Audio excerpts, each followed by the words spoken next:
testimony from our brother Chavarria, Edward Chavarria, right? I keep on forgetting his name. Edward came in through the parole office. Who came in through the parole office here? Everybody just came in through the parole office. You did. Well, we go into the parole office every month. People that coming out of prison, we go through this orientation every month. This is how Choose the Change started. And I go in there. If I'm not here, Rudy goes in there. Where's Rudy? Rudy goes in there. If Rudy, sometimes Oscar's gonna go next week. Zapata goes. We go just share our stories and invite them to our meetings. All these guys are coming out of prison. That's where Zapata came from. That's where Oscar came from. That's where my brother back there came from. That's where, and this gentleman here is come from. He wants to share something. He's just been out a little over a month. And God is already working in his life. Amen. But I'm going to let him share a little bit about what has happened to him, and then I'll share more. Chavarria, give him a hand. Stand right there, brother. Good evening. My name is Eduardo Chavarria. I came to Choose to Change, and really, it all started because of parole, right, and everything, but. And I've been so blessed in changing my life. I'm doing everything right and good. And like these last blessings they blessed me was I used to owe 8 tickets, right? And I went to with my words in them and told them, right, because I was like I was gonna tell them that I'm gonna pay for them. They wanted to arrest me, so they could arrest me or whatever, man, you know. And but what happened?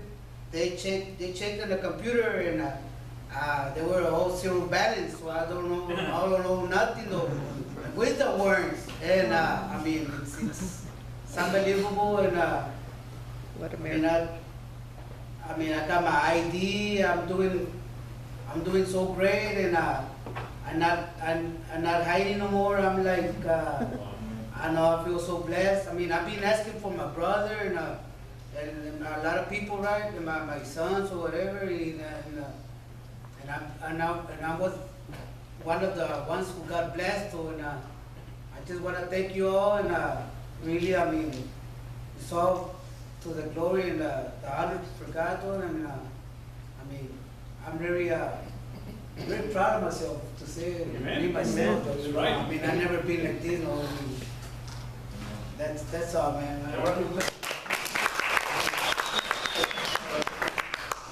You know, just for him to come up here and share that is a lot. I mean, he's been through a lot in terms of his crazy life, drugs, alcohol, gangs, you name it, you know. But the whole idea, the reason I like the idea that he wanted to share something is because that's the whole idea of Choose to Change. Because I believe in the impossible. And I go into the prison believing that there's some out there. I was just there. This week, we're starting a new program and we're going to start a Choose to Change in prison. And look at what they did. They took this pod. Some of you will understand it. They took a dorm. Some of you that have been in prison. That's not a faith-based dorm. They took a dorm where they house these inmates. And the warden wants to help these guys. He wants to help not just the people that want help. He wants to reach out to the people that are not reaching out. Because he knows that there's some in there. So here's what they did. They took the dorm and they said, we're going to make this dorm, the Little Rascal dorm, we're going to make it a faith-based dorm. That's what they did. And they said, we're going to bring all these guys into the classroom and we're going to give them an opportunity to make a decision. And they're going to listen to me first. And that's what we did. I went yesterday or the day before, I don't remember. And they put them all there, and they were struggling just to get them in the class.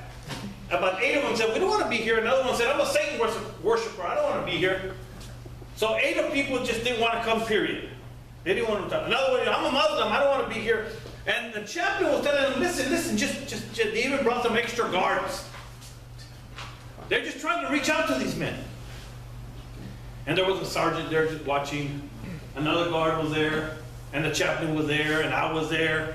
And the guys were all fidgety, you know, all the homeboy vatos locos over there in the corner, you know, the black folks over here, you know, they're just crazy. The prison is crazy.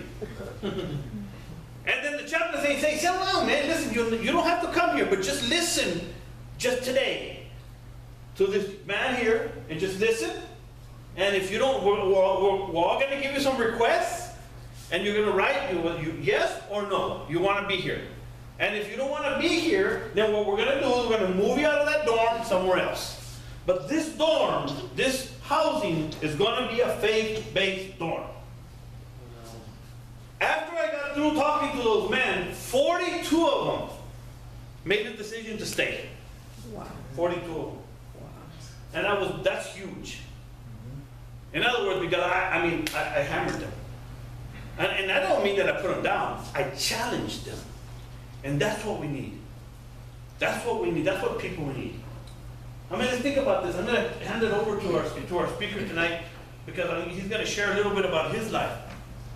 But I was thinking about this. You know, I went to the prison and I picked up this book. This is a book that they use in prison.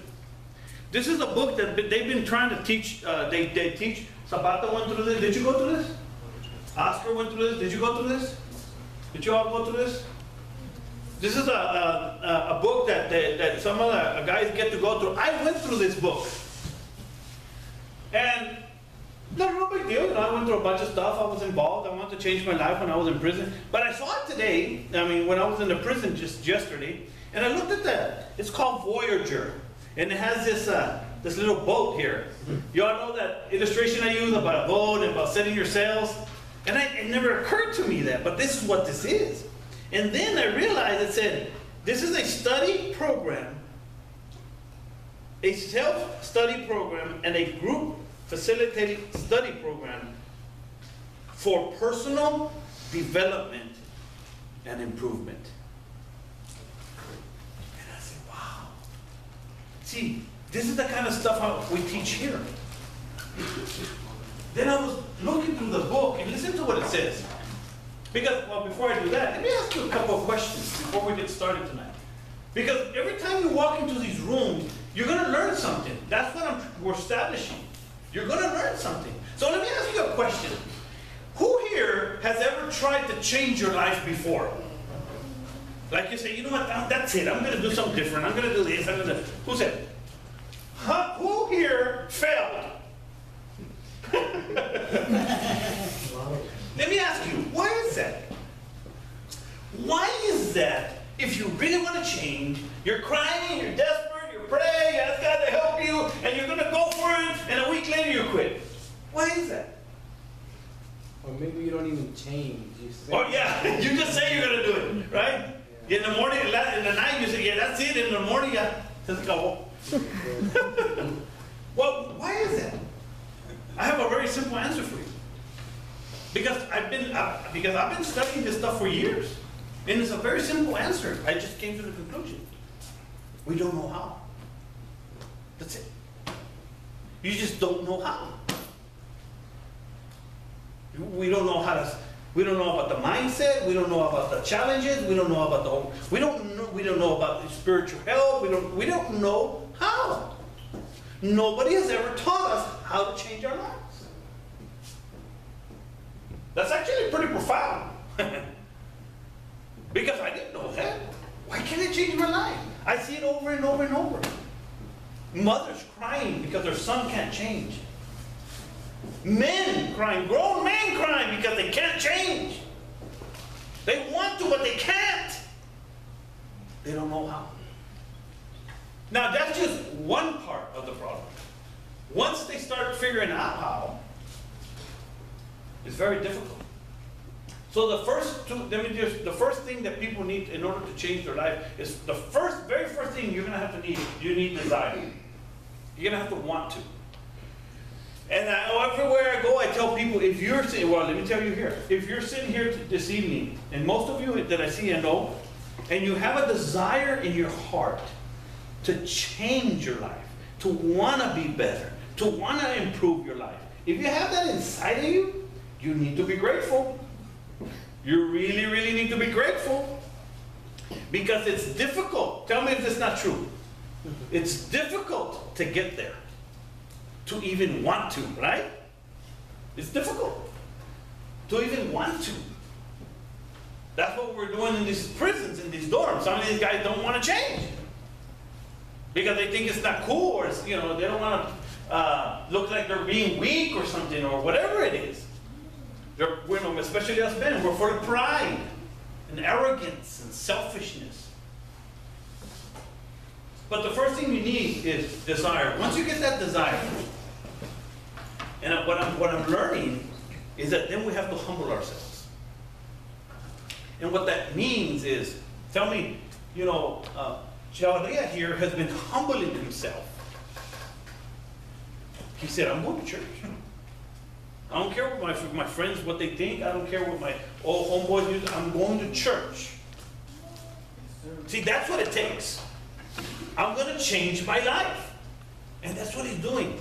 He's not no great, elegant speaker. He's not, he's not the smartest man in the world. All he knows for sure is that he wants to change. That's called desire. And that's the only requirement.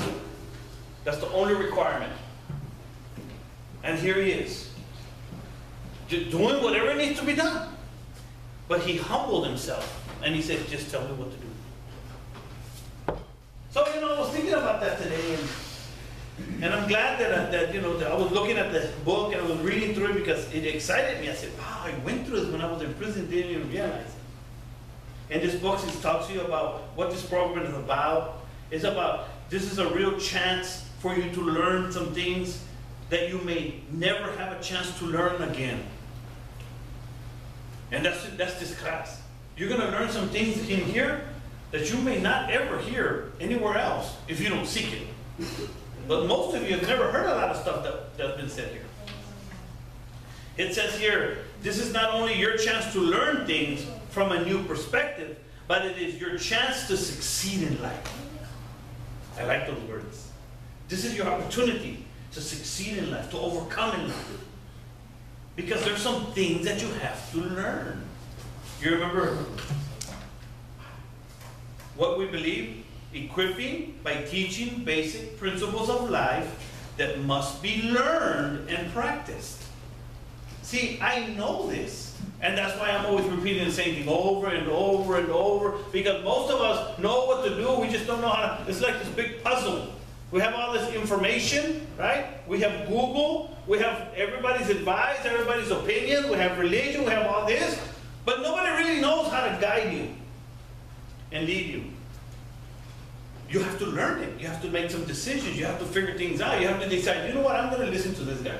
Or I'm going to listen to this church. Or I'm going to listen. You're going to have to make those decisions.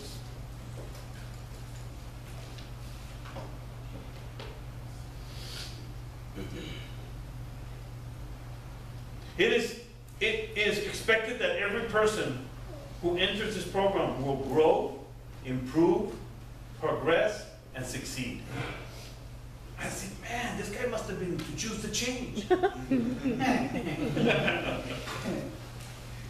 So this is what this is all about. I got 2 more minutes. And then let me read you the last thing I read. Because this is exactly what I'm trying to do here in Choose to Change. Most of all, this program was designed to help you make some of the most important decisions you will ever make in your life. See, I know what I'm dealing with. That's why I'm passionate about it. I'm dealing with your life. To be in front of people, God has put me in a position where I can influence people. And people that have influence, that take that for granted and influence people the wrong way, I have pity for them. Because God knows, God sees. That's what I believe. I know for a fact that God will take care of you. Mainly, what to do with the rest of your life. Many people will be interested in the decisions you make. Many people will be affected by the decisions you make. Many people will be affected by the decisions you make. Think about it for a minute. How do you make decisions that will have a lifelong, lasting, even eternal effect on your life? Also, enjoy the time and the opportunity to learn some good stuff. Have a good rest of your life. Be the successful person that is already within you. Learn about the importance of the spiritual experience that is within you and enjoy the process. I like that one. Enjoy the process. Enjoy the process, because it is a process of becoming great. So that's what I want for everyone in here. And today I'm going to have Oscar. It's a privilege to have these men speak, that have overcome some great obstacles in their lives. And he's going to share from his own experience. He came through the doors of Choose the Change for the very first time. When he got out of prison, when Oscar got out of prison, he had the monitor on. He'd run the church. Or should I say, run out of church. And right at 12:30. Hey, where are you going, Oscar? Man, I got to go. I got the monitor. He has a tremendous testimony. He's been in prison ever since he was 13, in and out of juvenile, then from graduated into, crazy stuff. But he made a decision. He's going to change his life. And today, Oscar is a minister. He's an usher in our church. He's an assistant pastor to our Spanish pastor. His family got reunited. His wife actually loves him, I think. But I want you to help me welcome Mr. Oscar Cruz.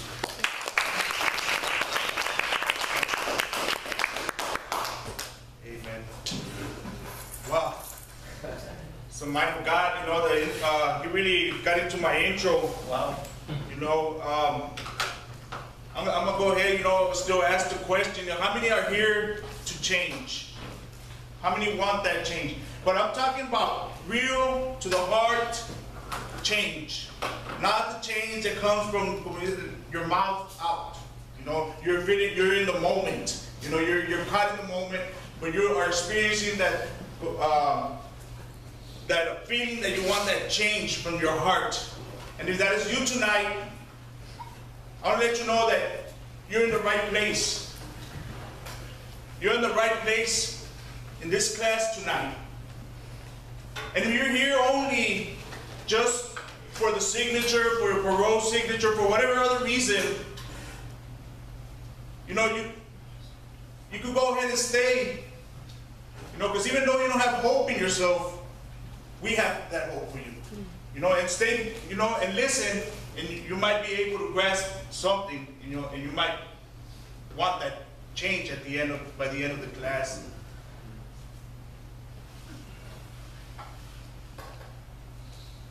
I want to tell you that if you really want that change, the first thing you have to do, is set your own beliefs, your own state of mind, your way of thinking. You have to put it aside.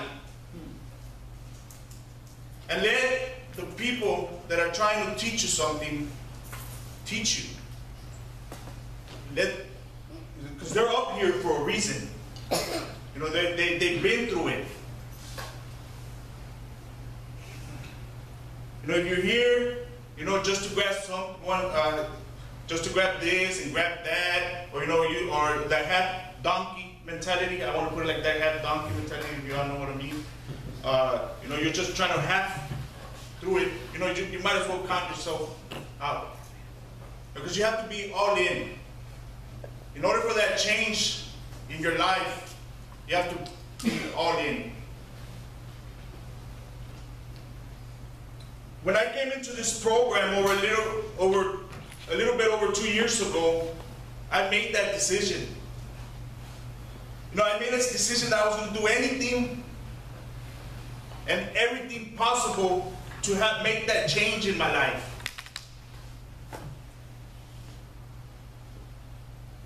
I was tired, I was broken, and I was willing to do anything to make a better life for myself. And I can sincerely tell you that today, that Choose to Change is the right place to be at. Because not only are you hearing testimonies, not only are you getting teachings from real people who had real problems, who have overcame and are willing to invest time in you, But it's a faith-based